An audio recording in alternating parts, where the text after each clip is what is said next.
நேத்து வரைக்கும் ஐபேக்ல திமுகவில் எலும்பு தின்னவன் சிவாலயத்திலையும் வெண்டீம் ஆபீஸ்லயும் படுத்து கிடந்தவன் ஸ்டாலின் தான் வர்றாரு வெடியல் தர போறாருன்னு பாட்டு எழுதல அதுல பாடிக்கிட்டு தெரிஞ்சவன் தலைவர் நல்லாட்சி தர்றாருன்னு அவரோட சேர்ந்து போட்டோ எடுத்துக்கிட்டு இருந்தவன் நம்ம எச்சச்சோர் தின்னு வளர்ந்தவன் சபரீசன் அவர்கள் இந்த பெண் டீமை கையில எடுத்த பிறகு இவனை விரட்டி விடுறாங்க. பின்னால விசிகாக்கு போறான். தாழ்த்தப்பட்டவருக்கு ஒண்ணும் செய்யல. அது திமுக விசிகாக்கு இடையில ஒரு பெரிய குழப்படியை உருவாக்குறான். திருமாவுக்கு எதிராவே அவன் ஒரு வேலை செய்ய ஆரம்பிக்க தெரிஞ்சுக்கிட்டு அவர் விரட்டி விட்டாரு.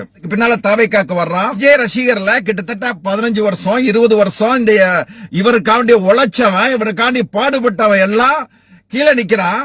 நேத்து இந்த பையன் காசை கொடுத்து செயலாளரை வாங்கிக்கிட்டு என்னெல்லாம் பேசுறான். திமுக காரனுக்கு அறிவு இருக்கான்னு கேக்குறான். ஏண்டா பிச்சைக்காரன் நாய அறிவை யாருக்குடா சொல்லி கொடுக்கற? தந்தை பெரியாரும் பேரறிஞர் அண்ணாவும் கலைஞரும் வளர்த்த கட்சிடா.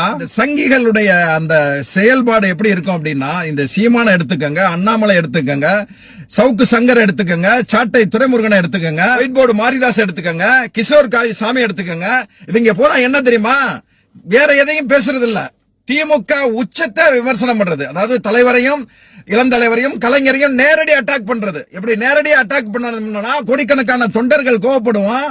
அதனால அவ்வளவு பேர் நம்ம எழுதுவான், நம்ம ஈஸியா பிரபலமாகும்னு நினைக்கிறாங்க.